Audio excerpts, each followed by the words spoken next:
Welcome everyone, once again to Healthy at Home Workshops. Hope everyone had a safe and warm Thanksgiving holiday. I'm Jonathan Denholtz, I'm your host, working alongside the wonderful team at Vivalon to develop and produce this online webinar series. And for those of you who are new to the series, Healthy at Home is expressly designed to help you thrive at home, living more safely, more fully, more joyfully, particularly during these sheltering in place times. We've got another great session lined up for you today. It's all about gardening for life. Master gardener and inspirational speaker Toni Gattone is here to talk about how to keep on doing what you love to do, that is gardening, regardless of your physical ability, regardless of whether or not you're quite as strong and agile as you used to be, no matter. Toni is the author of The Lifelong Gardener, Garden with Ease and Joy at Any Age. It's an awesome book. I have a copy. I'm going to hold it up. It's available at local booksellers, on Amazon, on Toni's website, tonigattone.com. And at the risk of sounding like I'm on the Home Shopping Network, I think it would make an awesome gift. I'm going to buy several and give them to close friends and family myself. The format is really sweet. It's kind of square format. It's got beautiful illustrations, beautiful photos, and it's really simple to navigate with lots of beautiful images and helpful tips and recommendations. So I couldn't recommend it more highly. Okay, enough selling. Toni, it's time to put on your camera. Welcome. Thank you so much for being here. Thank you, Jonathan. It's a pleasure, guys. We've been talking about doing this for months, so I'm glad. Who knew in December we'd still be going through what we're going through? But hey, we're here, we're happy, and we're healthy. That's what matters. Amen. Yeah, beautiful. Well, thank you for that introduction. And I've always loved to garden. That's always been my thing. And but it was actually my mom who first of all introduced me to gardening, and but it was also my mom's bad back that I inherited from her that brought me to become a speaker and to become an author, because it was my chronic bad back that kept me from going out into the garden and working in the garden with full abandon, with total joy, to be able to go out. And especially times like this, you want to be out in the garden, because when we all know that when we're out in the garden, all we can think about is that plant in front of us. So gardening fills my soul, helps me to feel good. So when I was down with a bad back, boy, I was feeling pretty desperate. But then I discovered adaptive gardening, and my path opened up in front of me. And so here we are today. I call this You Can Garden for Life. And in You Can Garden for Life, it's all about what you can do today in order to be able to keep doing what you want to do. So I provide inspiration. I talk quite a bit about tools towards the end. And my whole goal is to help you to be a resilient gardener. So what is adaptive gardening? It's kind of an odd term. People are like, huh, what do you mean? And that's where the resilience comes in. Because when you're resilient, you can bounce back. So no matter what's going on with you or your body, you're going to be able to find ways to work around that so that you can be happy in your garden. And this is how I divide it up. It's in 3 sections. The first one is, of course, just on you and your body, and what you can do to change so that you're going to be a happy gardener. The second is your garden itself. And, all of us have, created gardens, some of which work really well for us, some not so much. And I'm going to give you some ideas of what you can do to change or modify your garden for greater comfort. And then the last part is about tools. For about 30 years, I had my own business in corporate America, and then I went into having my own business.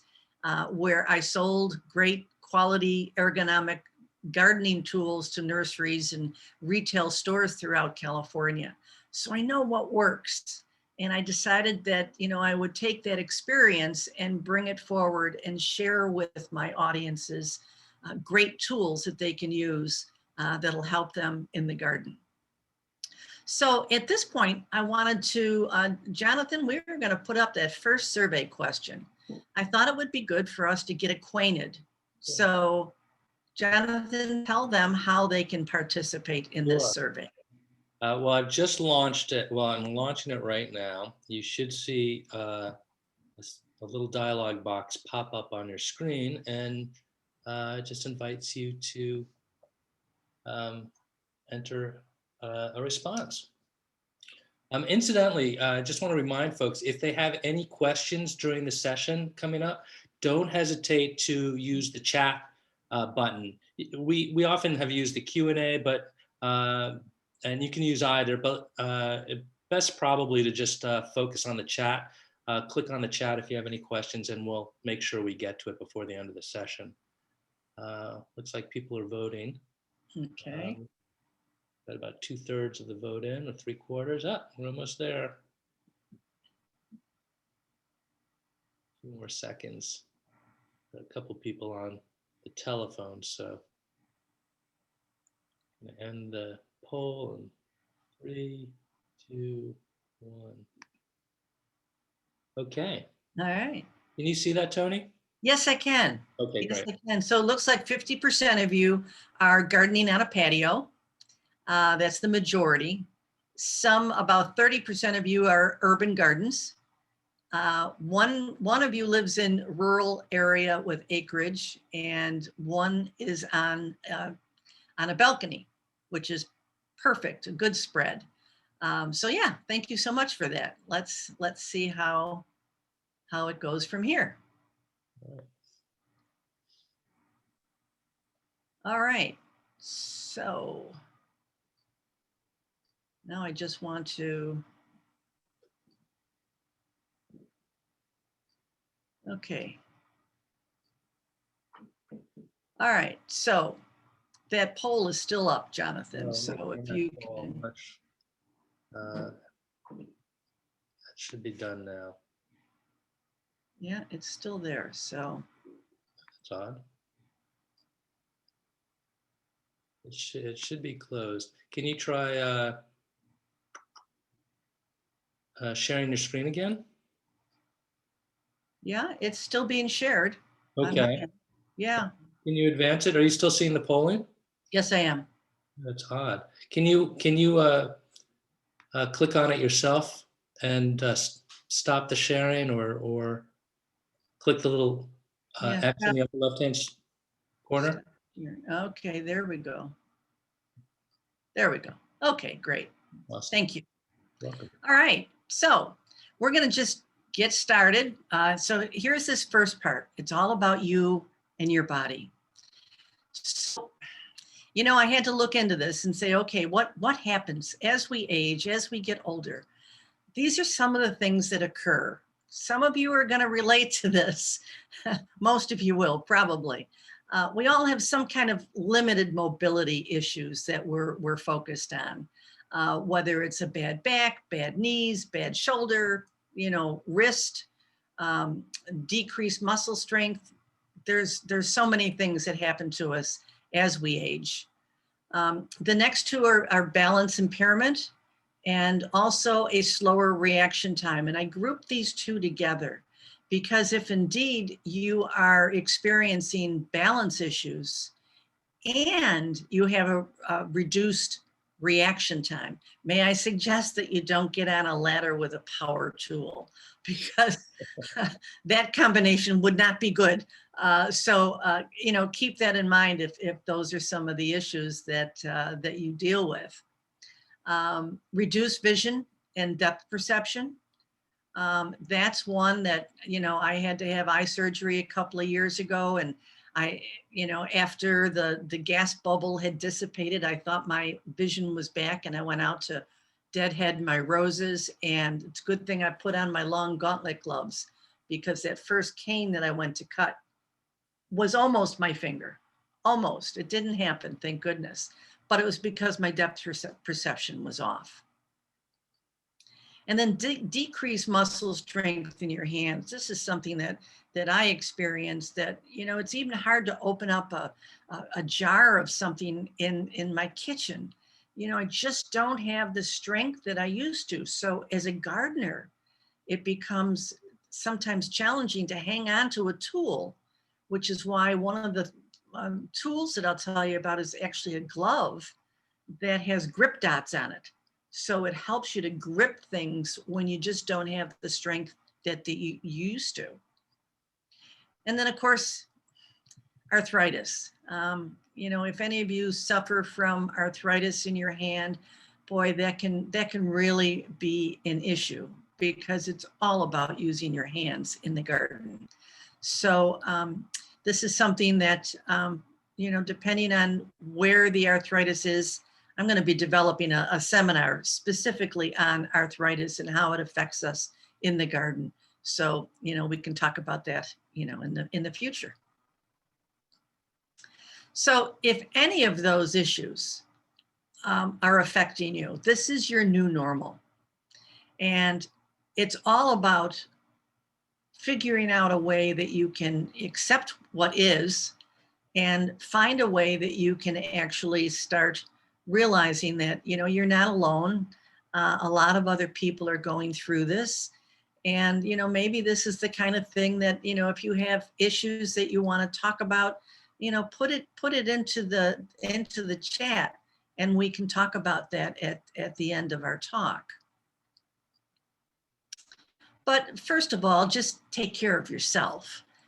If you're going to go out to garden, you know, SPF 45 is the minimum that you should be using for a sunscreen.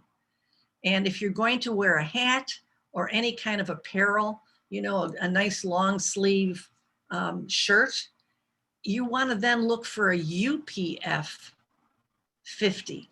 And that is basically going to guarantee that you're going to get the best sun protection. Don't bother buying a hat that has sweet little holes in it, because then you're giving up the sun protection that I think you want. So SPF 45 for the sunscreen and a UPF 50 for any kind of apparel. And let's see. All right. Then, you know, good quality shoes. You want to be safe. You want to make sure that you've got good shoes that have a back on the end. It's not a good idea to try to garden in flip-flops or even the Birkenstocks if they don't have a heel on the back of the shoe.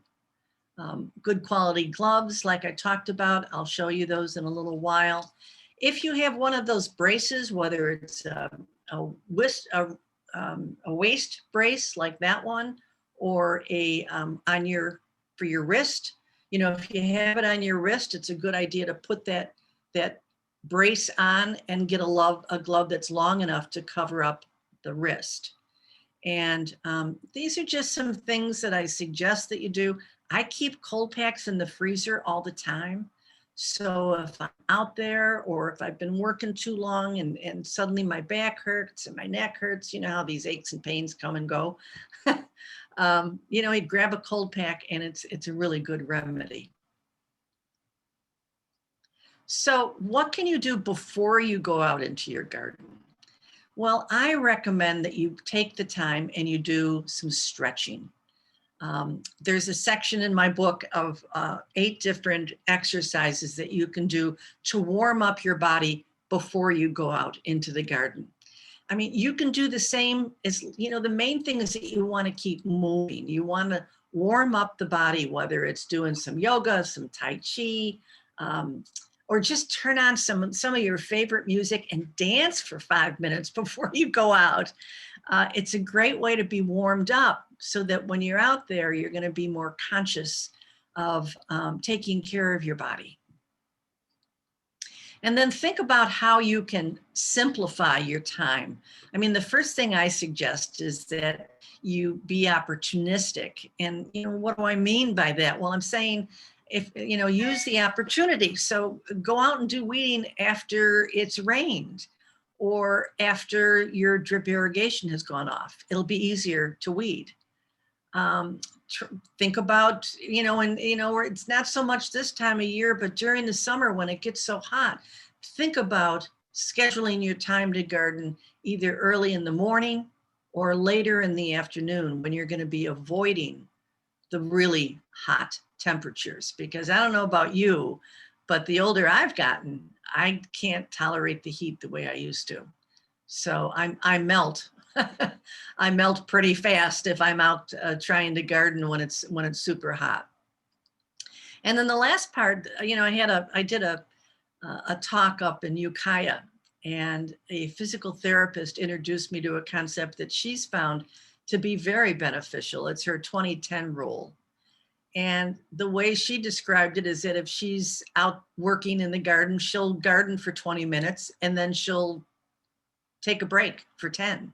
I think it's especially good when you're pruning, because think about it, you're in front of a shrub that you want to prune, and you need to stop, prune a little bit, and then you need to stop and look at that shrub from various angles so that you make sure your cuts are going to be appropriate from all different angles.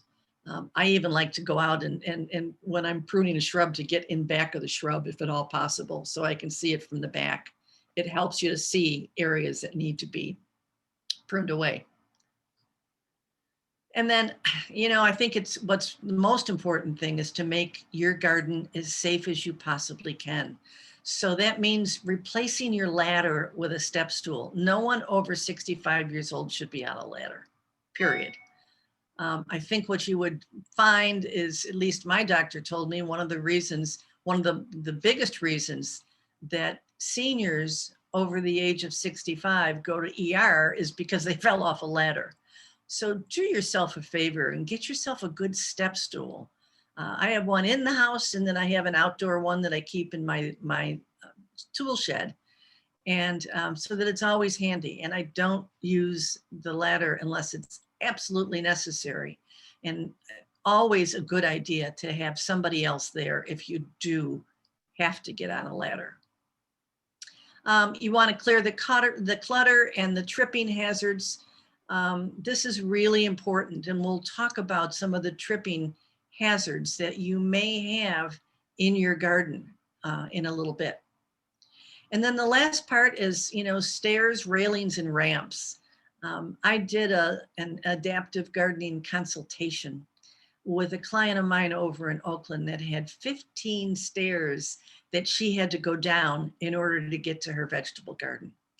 And wow, then she found out she needed to have her knee replaced. Well, you can imagine her anxiety because she couldn't get down to her garden. I was really, sad because she found out she couldn't put a ramp in, but she ended up selling her house and going into a house that was all on one level. And she lived happily ever after, by the way. So some tips, some ideas, I'm covering a lot of ideas. Some of these are going to work for you.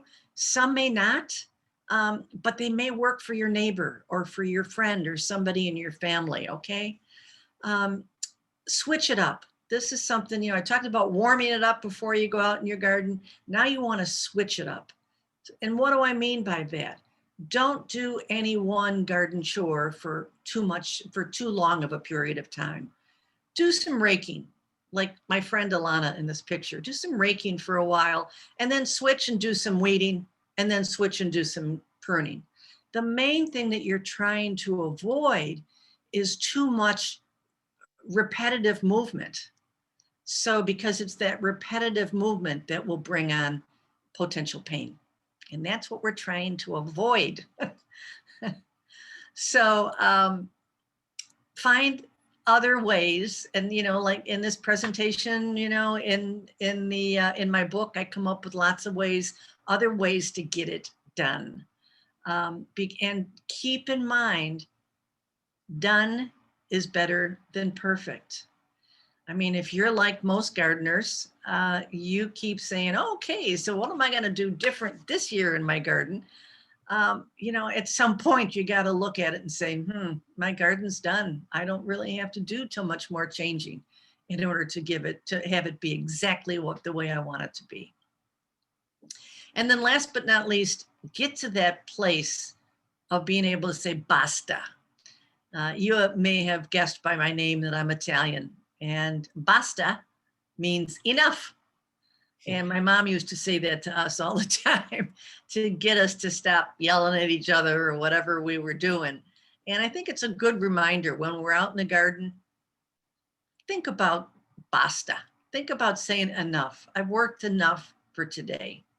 And I think you'll be a lot happier when you take that kind of an approach. So gardener, know yourself. How can you change? And what chores have become more difficult? So Jonathan, here's our second survey question. Okay, I'm launching it now. All right. Sec. All right. Do you see that up on your screen? Yep. Or, So these are the most common chores that I hear people talking about. Kneeling down and having difficulty getting back up. We all remember that commercial on TV, I'm sure, but it's true. And I've got a tool. I've got a good tool for you to help you with that. Digging holes, pruning for long periods of time, or other. Okay. Well, kneeling down and getting back up, see? Oh, it's changing. It's changing. Okay. All right. a few more seconds and we'll end it. Okay. This is great. You guys are all doing really good with the Okay, I'm going to end the poll now. And I'll share the results. Okay. Getting down and can't get back up. That's the big one. as I thought. Digging holes. Yeah, that has definitely gotten to be more challenging. Pruning for long periods of time. Now, other is 22%. So I think it would be lovely for the people who indicated other for garden chores that have become challenging. Put your response in the chat and we'll talk about that at the end of the talk. All righty. We'll stop sharing now.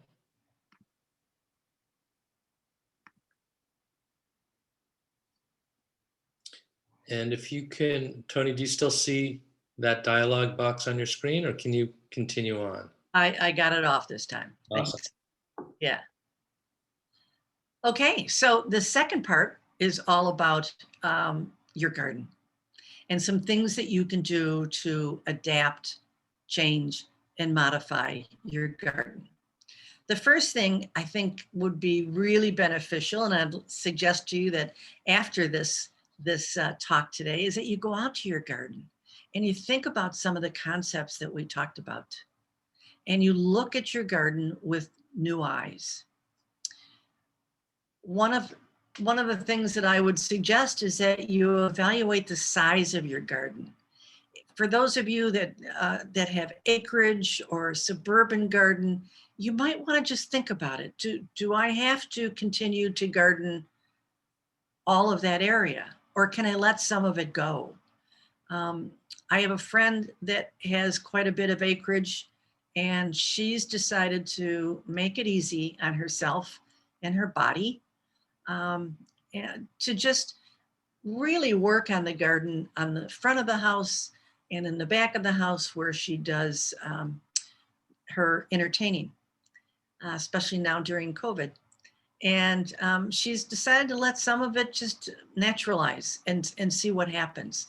Let some of those plants grow in, take out other ones that you think are not happy, and decrease the size of your garden to make it easier. Is your garden fully accessible? Like that client that I had in Oakland. 15 stairs wasn't a very accessible garden. So it was difficult for her to access her garden. You know, is there a way that you can make your garden easier to work so it's less work? And then do you have seating in the shade? You know, it's a simple thing to bring a bench over and, you know, have a place that you can hang out, have a glass of water close by, so that you can, you know, cool down, especially if you decided that you know, you wanted to work and it's hot out, you get overheated. It's a good thing to have. And then last but not least, our paths and hardscape. Wow, this is something that we could probably talk for a whole hour on paths and hardscapes. Many people got seduced by putting in hardscape that doesn't work as we've gotten older. For example, this is a driveway of a friend of mine. It's what's called a permeable landscape, in that he used decomposed granite in between the concrete blocks. And the dirty little secret about decomposed granite, or what they call DG, is that after a while, it blows away. So there's no way, even though you're suggested to add more decomposed granite in between the concrete blocks, it'll never be completely flat. And so this friend of mine actually had this issue, and had somebody come over to his house, park in the driveway. Their heel caught on one of the concrete blocks and they went down. So they replaced it with interlocking pavers, which made all the difference in the world. So this is what you want to try to go for. Now, this is a flagstone path. This is my flagstone path, as a matter of fact, that we put in like 15 years ago. And that's Liriop, this wonderful ground cover, but it grows in between the stones. And that, especially if it's the drip has gone off, or if it's been raining outside, it becomes slippery and it becomes a tripping hazard. When we originally put it in, we put it in with ground cover, but then we had this thing called a drought, and the ground cover dried up, not once, but twice. We replaced the ground cover, and twice we lost it because of the drought. And when you lose the ground cover, what you've got are gaps in between the stones that are wide and deep, and those are tripping hazards. This is another flagstone that actually they had gravel between the stones, and it was, you know, this friend of mine actually had this throughout, not only his walkway, but also his outdoor patio in the backyard, and people's chairs were always falling into the gravel, and again, tripping hazards. So this is what you want to try to work towards. You want to have it to be a solid surface path, 3 to 4 feet wide whenever possible. Okay. You also want to strive for the right plant and right place. This is so important. And every gardener I know has at one time or another put in plants that should not have been there. This happens to be a big mistake that I made. We put in a fig tree. I love figs. To me, there's no more greater joy than taking figs from a tree in your garden. I put this fig tree in, and 2 days later, my girlfriend came over and said, "Toni, tell me it's a dwarf." I said, "No, it's not." She said, "Tell me it's a semi-dwarf." I said, "No, it's not." She said, "Do you have any idea how big that tree is going to be?" And I didn't read the tag. And it was going to be 25 to 30 feet high and wide. And did I mention my front yard is 15 feet deep? This was a big oops. Okay. This is the same front yard after we took the fig tree out, because there was no way that tree was ever going to be happy, and we weren't going to be happy with it either. The other thing that you want to, so you want to think about how big is that tree going to be in 3 years. It got to be 2 years old, and that's when we decided it was not going to work. I tried pruning it down to keep it down to about 6 feet, but that following year it doubled in size, so had to go. And then you also want to think about hydrozoning, not just you want to have plants alike, not only for their sun, but also their water needs. So while both roses and succulents love the sun, they don't need the same kind of water. So think about hydrozoning when you're planning and planting. And then last but not least, think about creating a sustainable garden so that you're using compost and mulch, you're not using pesticides, and integrated pest management. If you go into a website called, I'll pull it up. Remind me at the end, Jonathan, if you can, the IPM website that you can go to. So that if you have any issues with diseases or pests, this is a University of California website that has some amazing search capabilities that can be your best friend if you have issues in your garden. And if you haven't already, get rid of your lawn. It uses way too much water. So I think you'll be really happy if you investigate alternatives to having lawn, okay? Couple of ideas. What I suggest to you, the first raised bed that my husband and I put in was this high. It was about 8 inches off the ground. My husband needed a knee replacement and my back was out again. So the next opportunity we had, we replaced it with an elevated raised bed. And you want to have it be, a minimum of about 12 inches deep, 3 to 4 feet wide. And you're going to be so pleased when you realize that you're going to have so many less pests and diseases in raised beds than you would in garden beds. And it's just all the way around. It's just easier on your body. And then this is, if you're going to be, getting into do new containers or an elevated bed, I recently got this self-watering elevated raised bed, and you can see the cutaway. There's actually 2 reservoirs at the bottom. Each reservoir holds 5 gallons of water. So that's 10 gallons of water that are at the bottom of that raised bed. And it's extraordinary how long 10 gallons of water lasts in the bottom. And you can see in the cutaway, the roots are going to go down seeking out the water. So it's going to make for plants that are much, much happier because they've got the moisture that they need and want in order to be productive for you. But let's say you're in a wheelchair.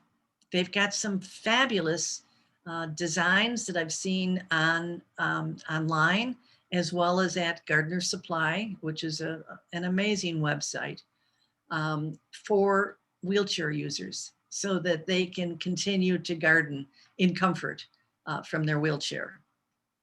And then the photo on the right shows what's called a keyhole garden, which allows for you, talk about saving energy. You're right there. You don't have to get up and move around a whole lot because everything is within an arm's reach. If you're going to put in some containers, and for those of you that are in, on patios or balconies, may I suggest that this will be good for you. You want to make sure that your container, you don't really want to work with containers that are less than 12 inches deep. Okay. They just dry out too fast. And then you're having more time in the garden and you're spending more time watering. Also, you want to be able to work with a pot that's taller than it is wide. And what I mean by that, have you seen those beautiful low bowls? I mean, they're gorgeous low bowls, but they dry out too fast. And you want it to be wider at the top than it is at the bottom. And you know, I think it's easy to realize that if you've got a pot that is this way at the top and you have to transplant, you may have to break the pot in order to get the plant out. So try to have it be this way, wider at the top. And if you can, find lightweight pots. There's some fabulous, great fiberglass pots that are on the market now that you literally have to go up and knock on them to see if indeed they're not ceramic or terracotta. And then the one thing that you absolutely have to keep in mind is the drainage. Containers must have drainage, like in this photograph where he's got it on a movable pot holder that has drainage in it. So when Marty waters this, the water's going to come through, but then he can also move that around if his sun should change during the seasons. And then last but not, well, not last but not least, but here's another thing to consider: eye level vertical gardening. If you have a pergola, if you have trellises, this happens to be a gutter garden. And for gutter gardens, you get brand new gutters. In this particular photograph, they actually painted them blue.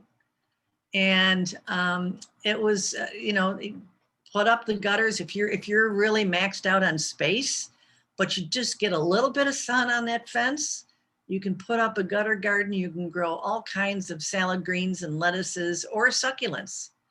And it really is a great way to be able to garden standing up. And then you can stand back and look at the work you've done. So think about finding vertical garden opportunities. And here's another one: railing planters and also window boxes. They're at eye level. The ones on the right, that if you have a balcony, these also come from Gardener's Supply, but these are railing planters that really, are effortless, because a lot of people who live in apartments or condominiums, they don't want you to drill holes anywhere. So these railing planters allow for you to bring your garden down to your level and still stay in touch with the HOA and their requirements, okay? So it just makes it easy all the way around. So before we get into part 3, I just want to ask you the third survey question: what aspects of your garden would you like to change? So go on down to polling and let's see. Elevated raised beds, yes. Hillsides, I figured that.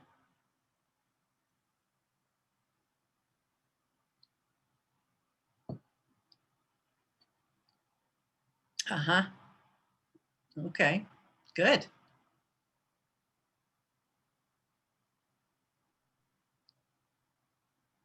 Give it a few more seconds. All right. I'm going to end the poll. Is that okay? Yeah. Okay. I'm going to share the results. Okay. Hillside, yes, hillside gardenings are definitely a challenge, most definitely. And elevated raised beds, yeah, there's so many great elevated raised beds on the market that I can talk to you about. And then walking paths are unstable, I'm sure. And then here we have, again, 22% of you say other. So please put your answers into the chat. That would be fabulous. Okay.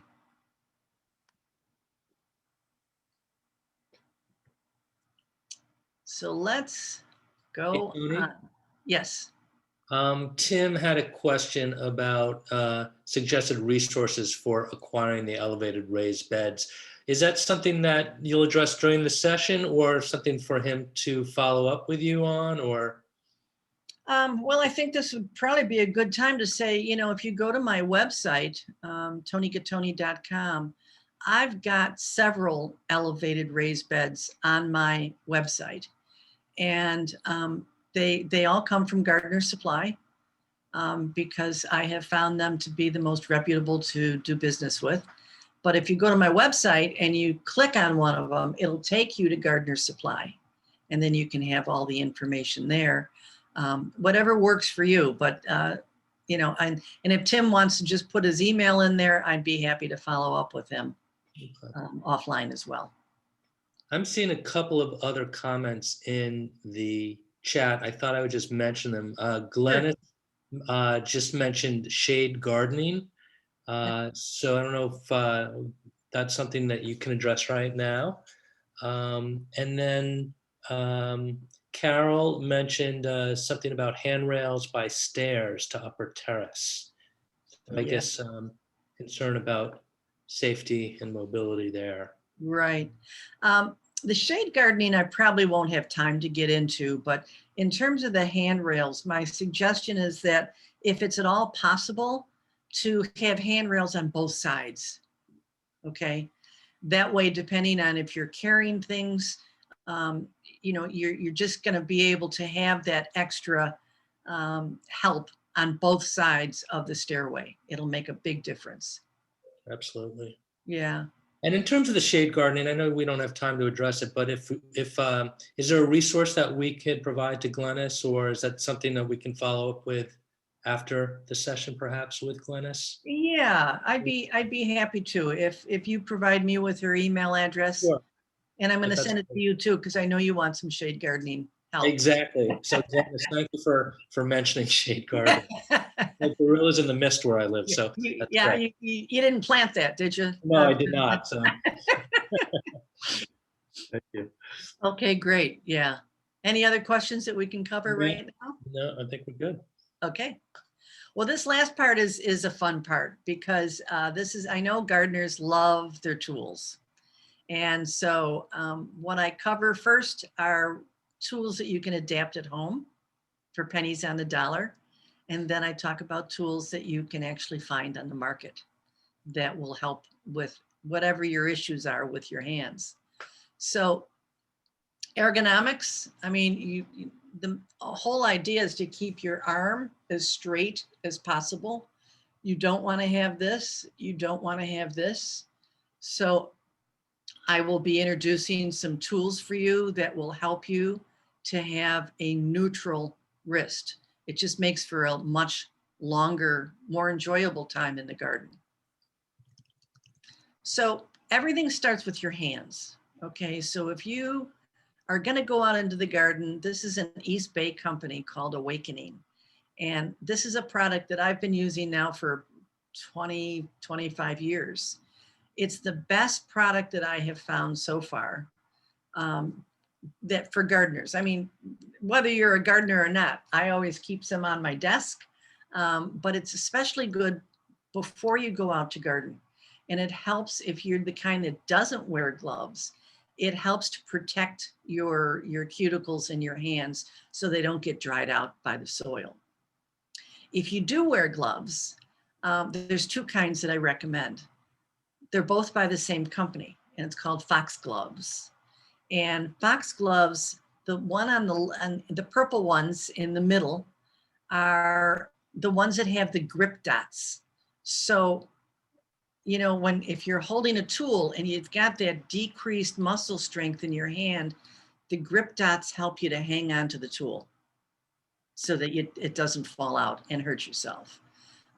They're also longer on the arm so that you don't want to use this kind of a glove if you're going to be working on roses that have thorns, but it will protect your arms as well, not only from the sun, but also just sometimes some flowers have a bit of a residue on it, so you want to avoid that.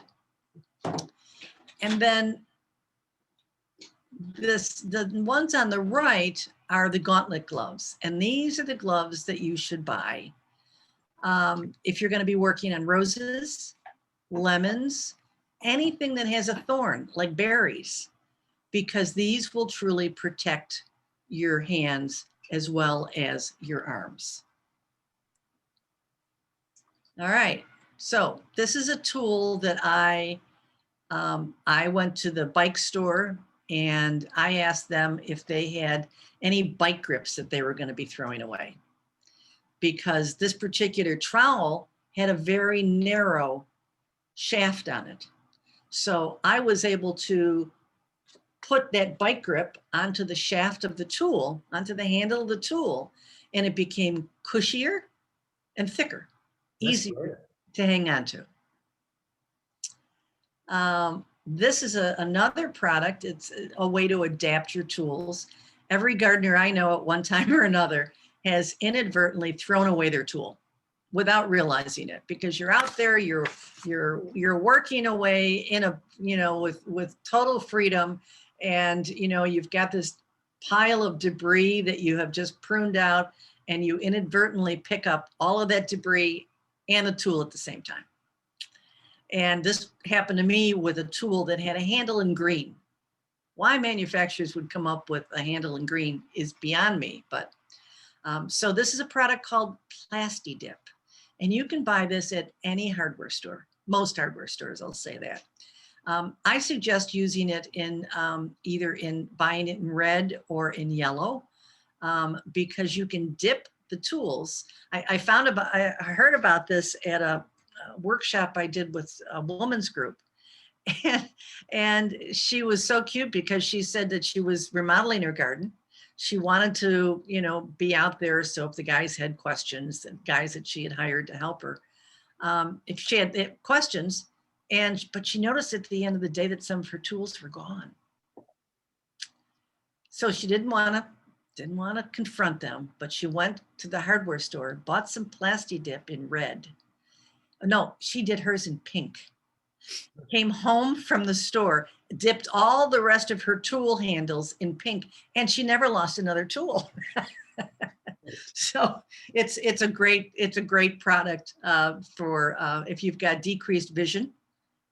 It helps for you to be able to find your tools, and then, like I say, not inadvertently throw them away. If you are visually impaired, I just got a drill and I drilled holes at the inch mark on this trowel.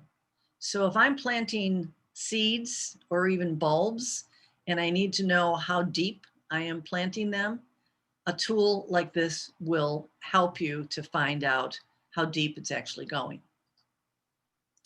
And then this is called a no-bend seed and bulb planter. You can go to Home Depot, wherever they sell PVC, and have a pipe cut about waist high. And I cut it on an angle. As you can see the picture on the top, I cut it on a diagonal, but you don't have to do that. You use the PVC. This is if you've got a bad back or bad knees. You use the PVC to make a trough in the soil. And then you drop a seed into the PVC, and then you move it and drop another seed. And then you move it and drop another seed. And then you can use the pipe to kind of cover them up, and you're done without having to bend over. And you can do the exact same thing with bulbs as long as you have a PVC that's thick enough. Okay. Again, pennies on the dollar. So this is, your pruner's your most important tool. I do have a couple of favorites that I use. I use either a Corona tool or a Felco tool, but I can't recommend a particular model to you because it's got to fit your hand. Comfort is the most important thing with a hand tool. So may I suggest that you do what you can to find the most comfortable pruner. You may be a lefty, you may be a righty, you may have a large hand or a small hand. Go to your local garden center or hardware store and ask the retailer if you can take the tool out of the packaging so that you can feel it in your hand and make sure it's going to be comfortable. This is a great, beyond the standard pruner. This is a cut and hold short reach pruner. This is great. I use this for my roses that tend to grow higher than me. I don't want to have to get on a ladder to prune them. So this short reach pruner is a great addition to your tool shed. And what I like about it is that when you cut something, it holds onto it. So it's not going to fall and force you to have to bend over to pick it up. So you can take it and then drop it into your debris can, like this one on the right. And this is the ironwood tool sharpener. This is a fabulous, fabulous tool sharpener. It's got a safety grip on it so that you're not going to hurt yourself. But I would strongly suggest that if you've never pruned your pruner, or excuse me, if you've never sharpened your pruner, that you invest and buy yourself a good sharpener. I like this one. It's on my store, on my website. It's by the Ironwood Company, and it's fabulous because it's got two different grits, one for sharpening and the other for polishing. Hey, Toni, I just want to give you a heads up. We got 5 more minutes left in the hour. Okay. So we probably should think about wrapping it up, although if we go a few minutes later, that's okay too. Okay. All right. I'll just go through this. This is the trowel versus a standard trowel versus a product called the soil scoop. And it's a great way because it just saves you energy because it's got a larger head and a serrated edge to it. This is the radius tool. This is the one, you can see it's got that curved handle to it. I don't have it here as a matter of fact, but this will absolutely keep you in having a neutral wrist. All right, so if you were to buy one thing, this would be it. This is the reversible kneeler bench, and it is by far the handiest product that I have on my store. You can sit down next to your containers or your raised bed, or you can turn it upside down and use it as a kneeler. And then you can push on it to get back up. So let's see, easy water right hoses would be good. These are lightweight hoses, fabulous to work with. This is an expandable rake that goes from 7 inches to 22 inches. So you only need one rake. And with that, I wanted to say to you that you can adapt now for the future. Whether or not you need it now, you can always look at your garden with these new adaptive gardening eyes that you've got and figure out how you can make your garden of tomorrow to be totally comfortable for you. Because there are lots of ideas of how you can actually learn how to garden for life with ease, with joy. And if you want more information, may I suggest, you can go to my website and let's see, right here, it's tonigattone.com. If you go to my website, you can sign up for my newsletter. I typically send something out about once a month. And I'm always finding new tools to suggest to people and new tips, new techniques that I like sharing. You can order books. And if you order books from my website, yes, it's going to be a couple of dollars more than what it would be on Amazon or at Barnes and Noble. But I'll sign it for you. I'll mail it to you, and I can even personalize it for your friends and family. And then I'll mail it directly to you or to your family member. And then I also have the store as well. So with that, I'd like to just see if there's any more questions that we can cover. Was there anything in the chat? Well, there was a question about the gloves, which I think we answered. They're the Foxgloves Gauntlet kind of sub-brand was for the roses, right? Yes, the Gauntlet is for the roses and lemons. Anything that has a thorn on it will protect you. Yeah, and I think that's it. I mean, I've got a ton of questions. I'm going to try to convince you to come back in the new year. I thought this was seriously. I thought this was so great and so important. I just aside from the physical benefits of of gardening, just the emotional benefits of, like, I know for me, just getting out in the garden, I just get into flow and it feels Exactly. so good and time just, flies by. And I love your idea of warming up by dancing. So Yeah. I'm gonna think about that. As Yeah. long as no video cameras around, that would be, Well, in light of what's going on, Jonathan, I mean, the news can be so depressing. yeah. And, when you go out to the garden, you can't control what's going on out there, but you can control what's happening in your garden. And so if you start getting a little down and out and thinking, oh my gosh, just pick up your pruner. Well, dance first, Yes. then pick up your pruner and go outside and talk to your plants for a while. They won't talk back. Amen. No, that's awesome. Yeah.